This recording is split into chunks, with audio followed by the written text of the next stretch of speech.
नमस्कार दोस्तों, मैं हूं सोनी और आज मैं आपके चैनल स्वाद रहेगा याद पर लेकर आई हूं बहुत ही जायकेदार पकौड़े की रेसिपी। मूली के पत्तों में कुछ सब्जियों के कॉम्बिनेशन से बने या पकौड़े आपको बहुत ही पसंद आएंगे। जिसको भी खिलाएंगे वह स्वाद के आनंद से भर जाएगा।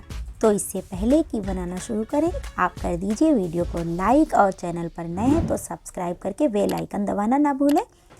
दोस्तों, मूली के पत्तों के पकौड़े बनाने के लिए हमने यहाँ पर लिए हैं मूली के पत्ते करीब 300 ग्राम।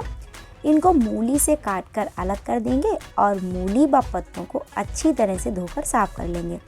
3-4 बार पानी से धोना ज़रूरी है क्योंकि अक्सर मूली के पत्तों में मिट्टी लगी होती है। तो पत्तों को कुछ इस तरह से काट कर अलग रखेंगे और अब लेंगे थोड़ा हरा धनिया पत्ता।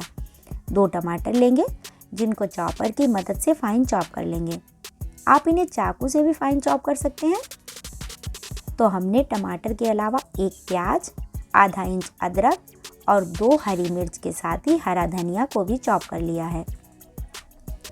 अब हम मूली के पत्तों को बाउल में लेकर उसमें डालेंगे चॉप किया हुआ प्याज करीब 2 चम्मच, 1 चम्मच अदरक और हरी मिर्च, 1 चम्मच चॉप किया हुआ टमाटर, 1 चम्मच धनिया पत्ता और अब इसमें डाल देंगे 4 चम्मच बेसन।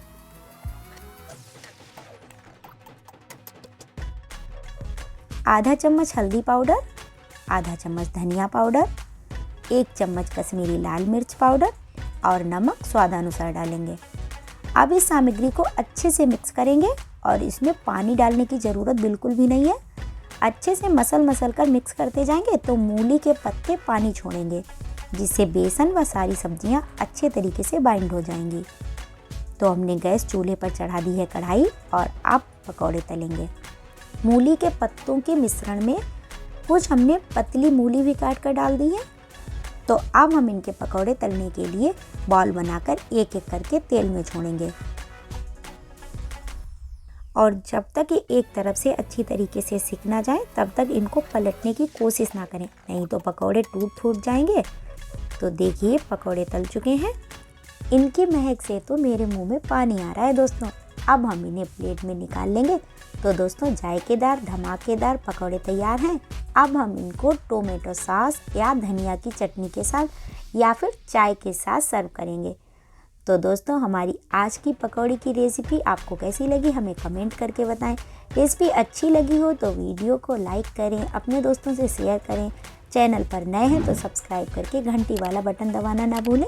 इसी के साथ लेती हूँ आपसे विदा, फिर मिलती हूँ किसी जायकेदार और धमाकेदार रेसिपी के साथ।